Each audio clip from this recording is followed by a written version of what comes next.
साले ऊपर से नीचे ले इतना केस जमा कर ले बड़ा आ ससुरारी के रास्ता भुला गइल।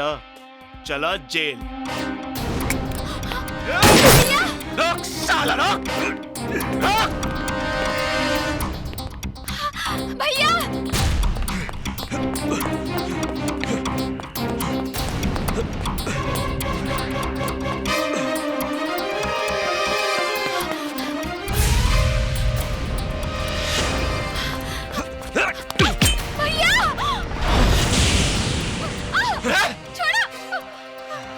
छोड़ दे हमारे बहन के।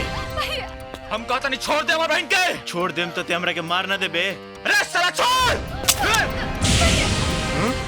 गोली खत्म।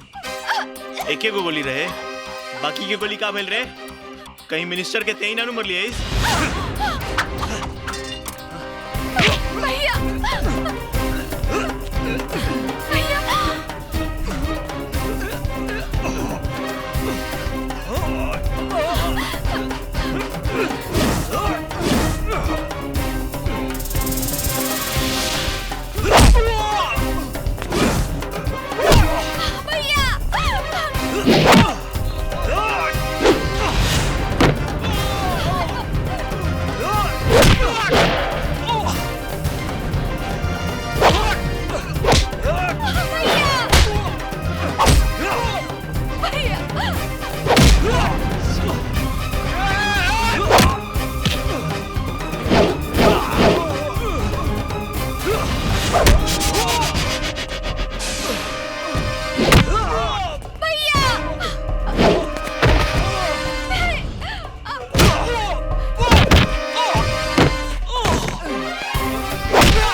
छोड़ दे हमके, न तो बहुत भारी पड़ी।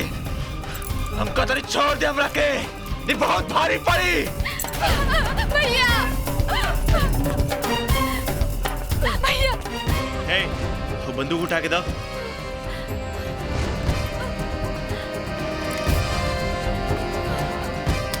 ई है तारा भाई के औकात। अगर हम ना ले जाएं तो इनका एनकाउंटर हो जाएगी। हम तोहरा आगे हाथ जोड़त तानी। हम तू हमरा भाई के एनकाउंटर मत करिया। अरे हम काहे करें? हम कोनो पुलिस वाला थोड़े आई। अरे साला तते के हो रे? का रे? ते हमरा के पुलिस वाला समझ लिए इसका? लुच्चा लफंगा हरामी। फिर तोर हिम्मत कैसे भइल हमरा भाई पर हाथ उठावे के? ए, काल से 2 रोटी कम बनइया। अभी जेल के रोटी खाई।